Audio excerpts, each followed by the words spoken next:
Well, he says, you know, it's written all over your face. You're afraid of going to a seance. But he says, I know you. He says, you're going to come. And then he started telling me how brave I was when I was aboard ship, you know, different things. He says, you're not the same man. You've changed. You're chicken. That's all I needed to hear. I said, when do we go to a seance? So one Saturday evening, we were in the place. It was our first time. Very beautiful. Plays a medium. There was a lady. She had a gorgeous new home in Montreal. And there were about 20 invited guests there, which I was one of them. And she communicated with the spirits for different people there. And they were telling them what the spirit said. One man said, I would like to talk to my friend that died 6 months ago. But I don't want him to appear. Just want to talk to him. Because he says, I don't trust you talking to my friend for me. So the medium says, let me inquire of the spirit. Yeah, the spirit will talk with you. And that big masculine voice was heard in the place. It says, hi, Frank. It's nice of you to ask for me to talk with you. And they had a little chat. And after it was over, Frank says, this is the greatest thing on earth, to be able to talk with the spirits of the dead. Then the medium said, we have a very special surprise tonight for you people. A spirit will manifest itself openly here in a few minutes. And it's like a big gust of wind hit the building. And right through the wall. Now the lights weren't terribly bright, but they were like living room lights. A couple of floor lamps, and maybe some of these. And that translucent being seemed to come right out of the wall. How did you feel right at that moment? It's almost like my heart stopped a little bit. You know, a very weird feeling. So it was a lady in a beautiful evening gown, swirling. And she said to Mary, my dear sister, you are so wonderful to have asked for me. And Mary fainted and fell right off her chair on the floor. And a couple of guys jumped up and picked her up, and spirit gone. And that was the beginning of it. That's how you got into it. Yeah, that's the way I got into it. After a while, you see, there's something interesting about the human mind. You can adjust to an awful lot of stuff. You can adjust to a lot of things that would terrify you to begin with. After a while, they become common and ordinary. So you mean contact with the supernatural can become commonplace and ordinary and doesn't bother anybody? Yeah. In other words, the more that you do it, you're not uncomfortable. That's right. It's just not an uneasy feeling. Yeah. So how did you feel about it? Then I got into a secret society that worshipped the spirits, you see. Well, how is that different from the seance, Roger? It happens that the seance are not involving in many ways. But when you get into a secret society of spirit worshippers, then, and especially when you're invited there by the direction of the higher-ups in the spirit world, you never get out of there alive. And this is exactly what my friend and I were up against. We didn't know anything about it.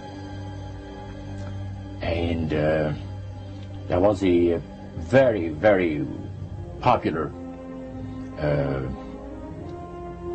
big band leader. Jazz band, yeah, very famous. And one night we went to one of these seances, and he was with his wife. So Roger, you're at this restaurant. What happened? We sat there, and we had our favorite alcoholic beverages, you know. And as we talked, the band leader says, I want power. I go right to the source of power. And he says, how do you think that I became famous the way that I am? Well, I said, you must have had some good luck. Well, he says, there's no such thing as good luck. He says, there's either some power working for you somewhere, or you don't get ahead in this world. Not in my type of occupation. So it went from there. We got talking about spirit worship. Did it intrigue you? Or did it make you want to find out more about what exactly he was talking about? Yeah. So he said the supposed spirits of the dead that you're talking with are demon spirits. They're fallen angels. They're beautiful beings. Just set it out, just like that. Oh, yeah. It didn't make you uneasy when he said they were... Well, you know, it shocked you a little bit, you know. Something that you first hear mentioned to you. He said, you guys have got a great future ahead of you. Because we've been told, the high priest of our society, secret society, has been told that the master has very special plans for you too. Now, what did he mean by the master? Satan.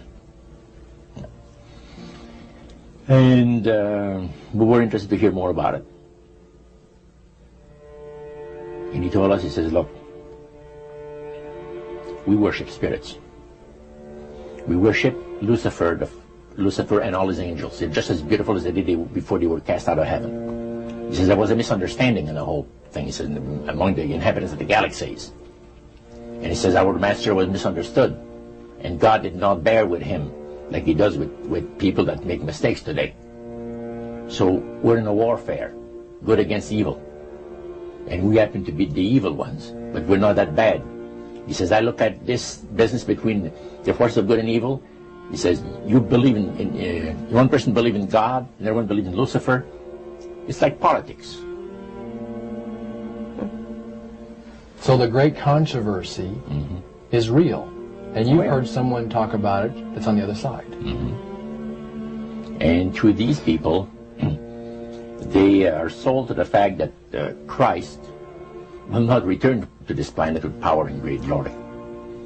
He's going to abdicate all claims to the planet, because the high priest once said that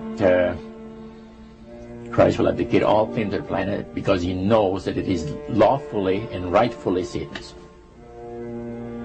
And at that time he says, so the priest says, well now, he says, for those of you that are new, let me tell you that this is the most feasible way, he says, to please the spirits, is to deride Christ and his people, you know, and his church and all that. So they sing out of Christian hymnals. They didn't sing Christian words to the hymns, however. Well, they changed a lot of them. Yeah, not for the good. It's a form of blasphemy. Such as you see today in the rock music world. You see the entertainers, they have these crosses. The ladies got earrings, crosses. The guys got crosses. This is a form of blasphemy, a form of deriding Christ. You see. Spirits cause the people to do that, to find pleasure in wearing this type of emblem, which is the cross is the emblem of the crucifixion of Christ to the Christians. Better to reign in hell than serve in heaven, is that it? Why not? I'm here on the ground with my nose in it since the whole thing began. I've nurtured every sensation man has been inspired to have. I cared about what he wanted, and I never judged him. Why? Because I never rejected him. In spite of all his imperfections, I'm a fan of man. I'm a humanist. Maybe the last humanist. Who, in their right mind, Kevin, could possibly deny the 20th century was entirely mine?